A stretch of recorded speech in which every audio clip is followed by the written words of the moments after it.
The OnePlus 8 Pro or the Samsung Galaxy S20 Plus? Which one of these actually has the best cameras on the market? Hey S'mores, I'm Shannon Morse. Welcome to Morse Code. I do tech reviews and tutorials, and if you are looking for in-depth tech and gadget content, you've come to the right place. If you are new here, make sure to subscribe to become a part of this awesome community, and check out my Patreon and Buy Me a Coffee links down below to see how you can support this channel. I also wanted to say a huge thanks to all of my newest s'mores on Buy Me a Coffee. That includes at Rooster Bat Show, Robert M, at Parker1974197, Marcus Boddington, Binary Digit, Mr. JL Williams, and everyone who supports my content over on Patreon. Thank you to each and every one of you. You are awesome.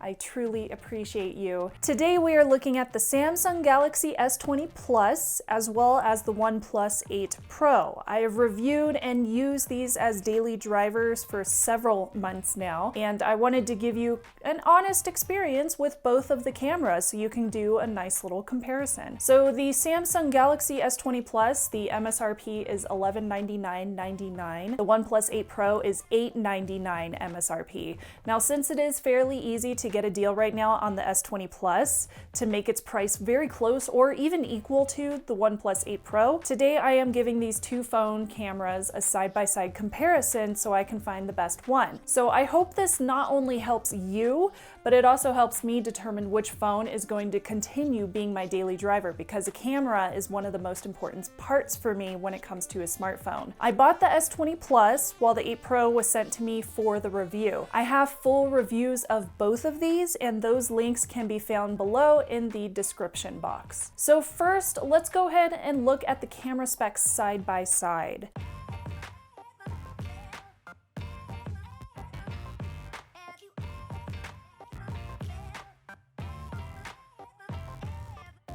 Now let's take a look at some photo examples now that you've seen the specs side by side. When taking photos of Sookie, my brand new dog, she's adorable, and yes, she was named after True Blood's Sookie Stackhouse, the S20 Plus did a much better job of defining each bit of fur around her face and not blurring them against the background or blowing them into the background. The 8 Pro was not as finely detailed, but it still did a decent job. I continued to see similar outcomes in almost all of my photos of Sookie whenever I was taking pictures of her around the house. The 8 Pro continued to also have trouble with Sookie's dark fur, and it was not necessarily able to distinguish all of the details in her face, for example. The wide angle on the S20 Plus is wider than that on the 8 Pro, and here's a couple of examples straight from my living room, standing in the same place for both shots and making them as wide as possible. Both of them did very well on macro shots though, but I will say the S20 Plus gave macros a much more shallow depth of field, and the colors were a little bit more yellow than on the 8 Pro. The 8 Pro did better at keeping focus on correct subjects though. Now at 3x zoom, the S20 Plus did a better job of keeping things in focus. At 30x though, I mean, look at these. They both look like hot potatoes, with one looking like an ink splatter painting and the other one looking like a watercoloring painting. They were both pretty terrible. In photos of my cat, Luna, like this one here where she's sitting on the windowsill,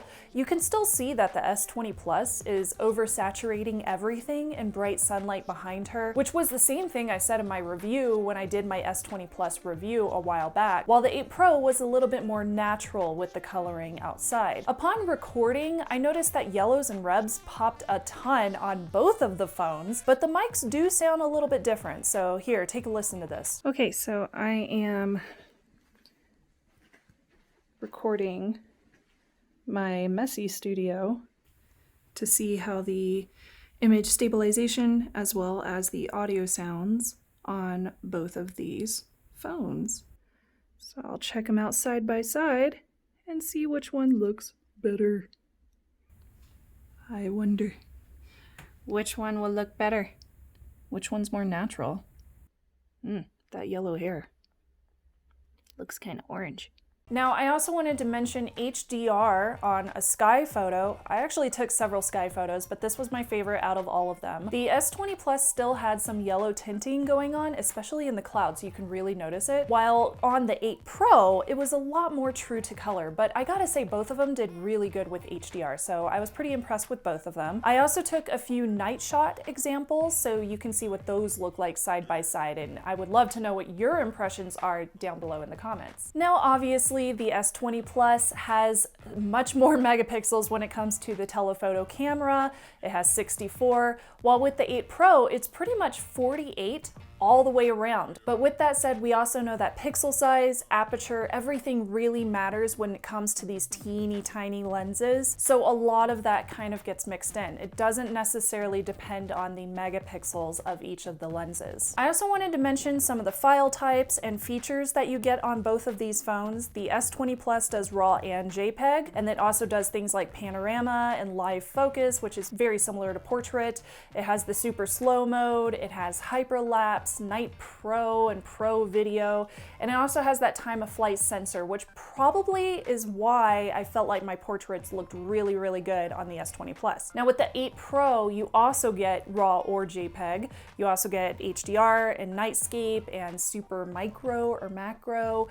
You also have Pro mode, just like you do on the S20 Plus, but this one does not have that time of flight sensor. With video recording, the S20 Plus does go higher. It goes up to 8K at 24, while the 8 Pro does 4K up to 60. So you can get 4K up to 60 on the Samsung S20 Plus as well, but usually I find myself just sticking with 1080p anyway, because that's what most people watch, but also because it saves myself a lot of space on the smartphone. Now let's move on to the front-facing cameras. Well, side by side, the S20 Plus really saturates colors in portraits. I mean, this is like a night and day difference, but both of them do a pretty comparable job of separating myself from the background. So if you love saturated photos, then you might like the S20 Plus pictures better. If you like more natural looks, then the 8 Pro might be the one that you want to go for. It's the same either way for full-on sunlit photos, as well as ones where I was standing in shadow and I kind of had that nice effect of a natural barrier to the sunlight. Now with video, the S20 Plus, I think it sounded a lot better because it did dampen some of that background noise, and it seemed like the microphone was a little bit more directional than on the 8 Pro. I am recording on the OnePlus 8 Pro to see how the audio and the video look whenever I'm just recording in straight up auto.